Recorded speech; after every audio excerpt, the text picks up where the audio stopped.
So you can do a playlist by two ways. So you can take existing videos that you already have pre-recorded, pre-uploaded, and you can put them into a playlist, or you can create new videos and add them in as well. I do both, and it works out pretty good that way. This next section, this next piece I'm going to say about that, I have mixed feelings on that.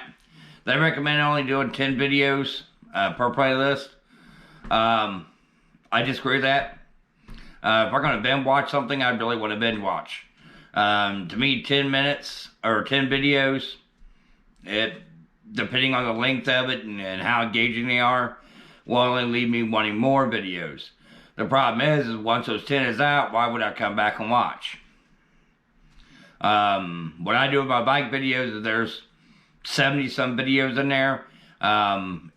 They've all been watched quite decent. I'm pretty happy with it. Always room for improvement though. It's a win-win either way. Whatever works for you is going to be a win-win as your watch time increases and your viewers get to see more of what they love from your channel. Number 2, incorporate YouTube's chapters in your videos. Now, I don't have any experience with this, but I've been watching this and seeing this kind of pop up, and it gets interesting. Some of these 30-minute long videos that I'm seeing bigger channels do, breaking it down in chapters is really nice because I get to see the highlights of what I really want. And if I like the video, I can always go back and rewatch the whole thing. Makes it really nice. So we'll touch on this real quick. YouTube chapters allows you to add descriptions to individual segments of your video and break it up into digestible pieces.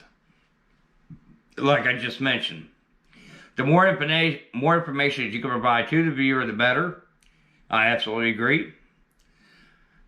This helps users find exactly what they're looking for in your content, and they'll be more likely to watch the entirety of your video since they know what it's about. Chapters can be, YouTube will automatically break this down if you don't set it. So you need to go to that setting, and you want to custom create it.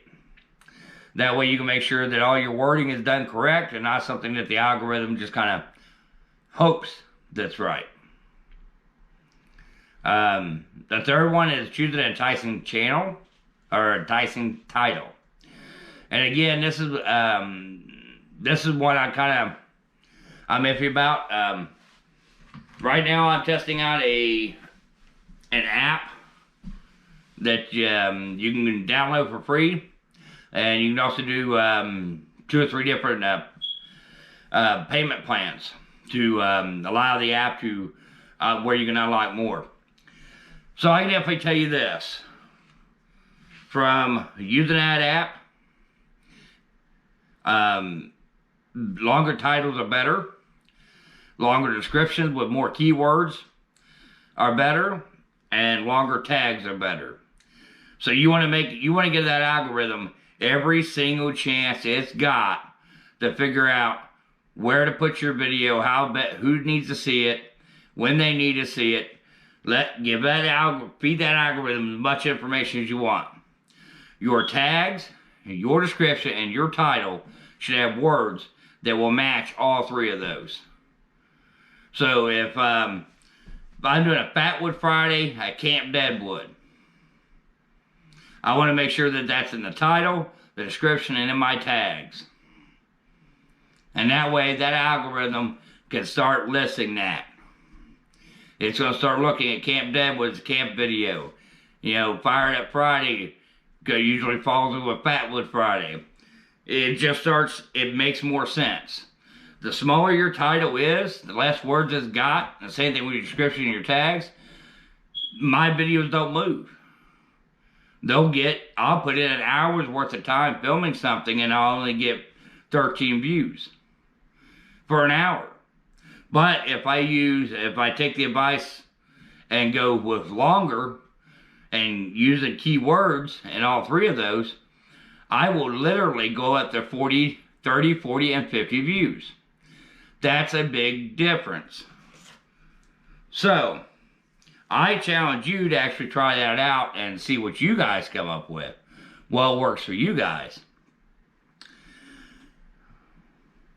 So I'm going to read from the notes here on what I took from the notes. It says that your title should accurately reflect what a viewer will expect from your video. I agree. It's important to build trust with your viewers and prevent drop-off. Integrity is a key thing. People will drop off for all kinds of different reasons. It's not necessarily your content. Single out your video into one irresistibility enticing line may seem like a bit of a challenge. For the following tips will help you out. So according to them, you keep it underneath 70 characters. Okay, I can go with 70 characters. I'll agree with that. Include keywords that match your topic and will naturally increase your search rank.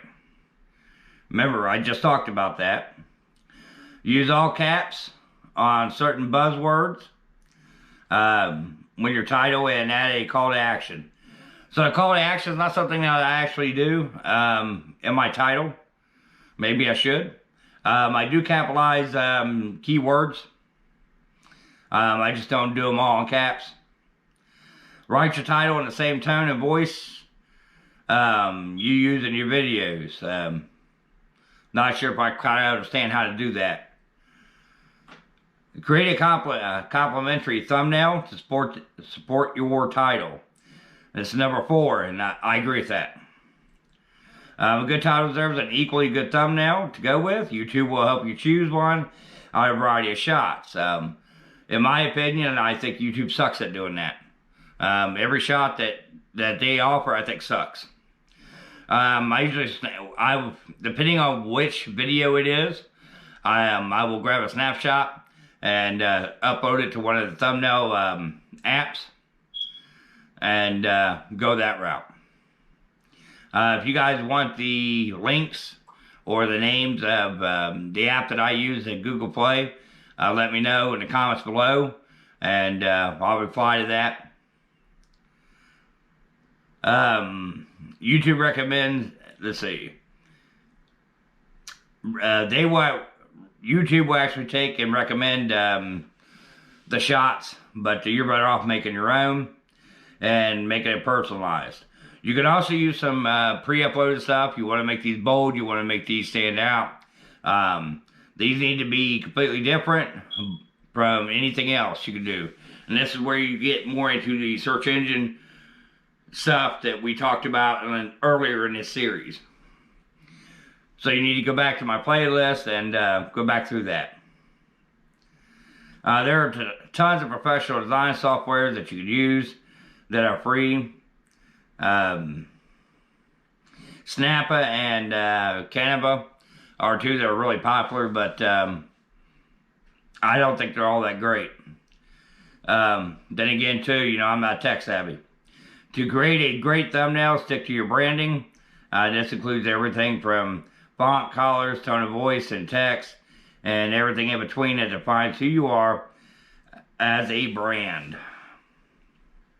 So if you don't know what branding is, again, go back to my playlist and take a look at those videos. Make sure your branding shines in a clean and simple design that doesn't overwhelm the viewer. There's a thin line between overwhelming them and catching their eyes. The eyes will signal the brain to click on it before the finger will even think about clicking on it. So, eye-catching a photo, it can be a huge deal. Good thumbnail makes the viewer excited for what they're about to watch. Number 5, track your progress using YouTube Analytics. So it's the way we all do pretty much. Let's see. Try new things to see what works. Learning what doesn't work is just as important as learning what does. And that is actually the reason why I do these videos, because as I research this, there's no formula that will guarantee you anything. Even the guy who made $54 million last year making YouTube videos has said There is no magic formula. He's had videos that flopped that he thought everything was perfect. But they flopped compared to his other videos. And vice versa. Some of his less than perfect videos skyrocketed. So there is no guarantee on anything. So be open. Follow the playlist here. Try these things out. If they work, awesome. All you did was, watch another video, right? If they don't, not a big deal. You've learned something. Maybe you'll be able to help somebody else out. So be diligent and create a system for tracking your analytics and how you will use information on your channel. To access the insights, log into your YouTube studio, click on analytics. Once you're in, you can view everything from your watch time, subscribers versus non-subscribers, everything. If you're just starting out your channel, you really need to get the app for your cell phone because it will make life a lot easier. Watch time is an important element of YouTube algorithm and influences how your video will be listed. Use these tips to get more watch time and have more content appreciated. So if you watch this video all the way to the end, leave me a smiley face down in the comments. That way I know that you watched it all the way to the end. If this helped you any way at all, give me a thumbs up and let me know in the comments as well. And share these videos. If they're helping you, they may be helping somebody else. So whatever other platforms you guys are on, share them. If it comes up in a conversation, take my link and give it to somebody. Let them see it too. So I will see you guys later. So like, share, subscribe, please. And enjoy. GoPro.